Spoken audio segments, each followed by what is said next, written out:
Salam damai sejahtera di dalam Tuhan kita Yesus Kristus. Shalom, selamat pagi dan semangat pagi. Jumpa kembali dalam renungan pagi kita hari ini 9 Februari 2022. 9 Februari 2022. Dan pekabaran kita di pagi hari ini dengan judul Misi Kristus didorong oleh kasih Bapa. Misi Kristus didorong oleh kasih Bapa. Sebelum kita lanjutkan, mari kita berdoa. Bapa kami dalam sorga, terima kasih Tuhan untuk segala kebaikan-Mu dalam kehidupan kami. Sudah pelihara kami hingga pada saat ini. Kami bersyukur untuk waktu yang indah akan mempelajari firman Tuhan. Biarlah pekabaran firman-Mu boleh menjadi berkat dalam kehidupan kami. Terpujilah nama Tuhan, dalam nama Yesus kami telah berdoa. Amin. Sekali lagi renungan pagi kita 9 Februari 2022 dengan judul Misi Kristus didorong oleh kasih Bapa. Dan ayat inti kita Yohanes 3 ayat 16. Ayat yang sudah kita hafal dan tidak lazim lagi bagi kita.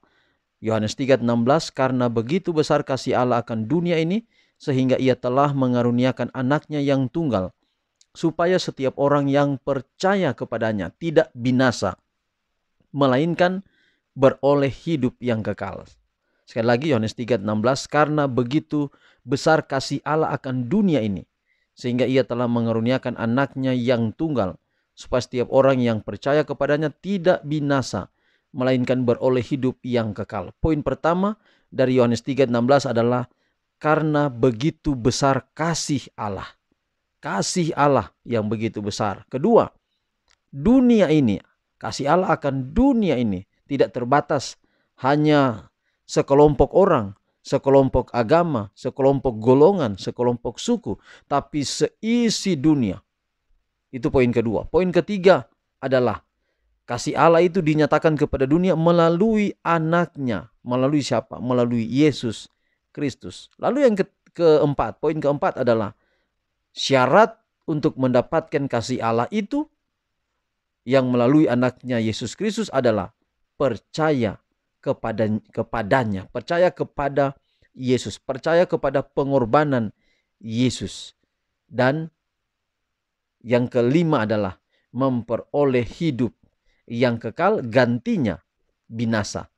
Sebenarnya oleh karena dosa, upah dosa ialah maut, Roma 6 ayat 23, tapi karunia Allah yang begitu besar atas dunia ini, sehingga ia telah menggunakan anak yang tunggal adalah hidup yang kekal. Karunia Allah ialah hidup yang kekal. Bahasa apa yang dapat secara tegas menyatakan kasih Allah bagi keluarga manusia seperti yang diungkapkan oleh anugerah Putra Tunggalnya untuk penebusan kita, yang tidak bersalah menanggung hukuman dari yang bersalah. Pernyataan kasih Allah kepada manusia berpusat di salib. Lidah tidak bisa menguraikannya, pena tidak bisa menggambarkannya. Pikiran manusia tidak bisa memahami sepenuhnya. Memandang salib Kalvari, kita hanya dapat berkata, Tuhan begitu mengasihi dunia, sehingga dia memberikan anaknya yang tunggal, sehingga barang siapa yang percaya kepadanya tidak akan binasa, tetapi memiliki hidup yang kekal. Kristus yang disalibkan karena dosa-dosa kita, Kristus yang bangkit dari kematian, Kristus yang naik ke tempat yang tinggi adalah ilmu keselamatan yang harus kita pelajari dan ajarkan. Inilah kebijaksanaan yang tak terbatas, kasih yang tidak terbatas, keadilan yang tidak terbatas, belas kasihan yang tidak terbatas, kedalaman kekayaan baik dari hikmat dan pengetahuan tentang Tuhan. Mengambil rupa seorang manusia, Kristus datang untuk menjadi satu dengan kemanusiaan, dan pada saat yang sama menyatakan Bapa surgawi kepada manusia yang berdosa. Tema favorit Kristus adalah karakter Bapa dan kasih Allah yang berlimpah.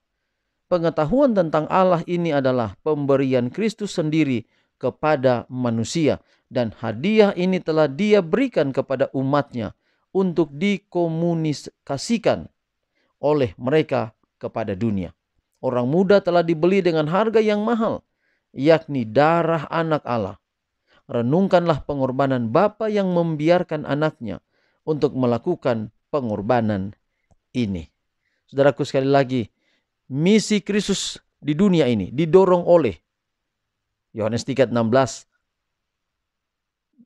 kasih Allah akan dunia ini yang begitu besar. Itu poin pertama dan kedua. Kasih Allah, kedua, bagi dunia ini.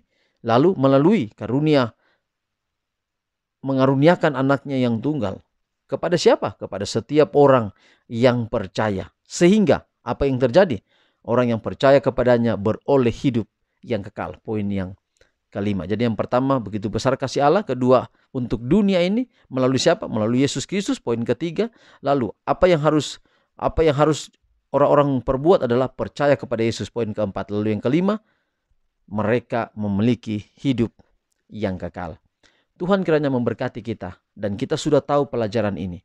Kita juga telah menikmati berkat-berkat karunia daripada Allah itu. Mari kita bagikan pekabaran ini kepada setiap orang di sekeliling kita, bahwa kalau percaya kepada Yesus yang adalah jalan dan kebenaran dan hidup, Dia adalah kebangkitan dan hidup, Dia adalah roti hidup, Dia adalah air hidup, maka kita akan beroleh hidup yang kekal. Tuhan memberkati pekabaran di pagi hari ini boleh menjadi bagian kita semua. Mari kita tunduk kepala dan kita akhiri pekabaran pagi ini di dalam doa. Kita berdoa. Bapa kami dalam sorga, terima kasih Tuhan untuk segala kebaikan-Mu di dalam hidup kami. Terima kasih karena kasih-Mu untuk kehidupan kami. Kami datang kepadamu sudah mendengarkan pekabaran firman-Mu. Biarlah firman Tuhan di pagi ini boleh menjadi berkat dalam kehidupan kami. Hamba-Mu pasrahkan seluruh kehidupan umat-umat-Mu, para pendengar setia renungan pagi, di mana saja berada.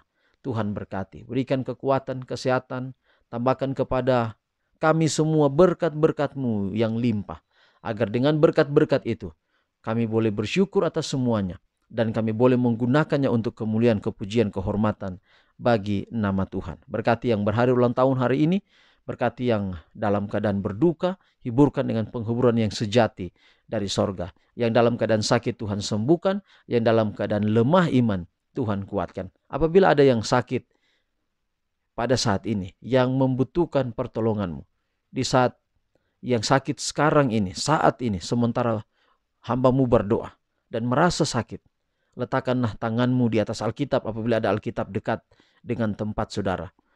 Lalu yakinilah bahwa Tuhan akan memberikan kekuatan, iman, dan kekuatan kesembuhan segera saat ini. Percayalah kepada Yesus. Dialah jalan dan kebenaran dan hidup, akan menyembuhkan saudara. Apabila ada yang memiliki persoalan dalam keluarga, dalam rumah tangga, istri, anak-anak, suami, saat ini juga Tuhan Engkau berkati mereka. Berikan kekuatan dan kesehatan, iman yang kuat selalu kepada Tuhan. Oh Tuhan, inilah doa kami. Terima kasih Tuhan. Semua pergumulan hari ini kami hadapi, kami taruh dalam tangan Tuhan. Kami sudah berdoa dalam nama Yesus Tuhan dan Juru Selamat kami. Amin. Saudaraku, demikian pekabaran hari ini, dan kiranya doa berkat yang saya boleh bawakan menjadi berkat bagi saudara-saudara. Sampai jumpa besok. Tuhan berkati kita semua. Shalom.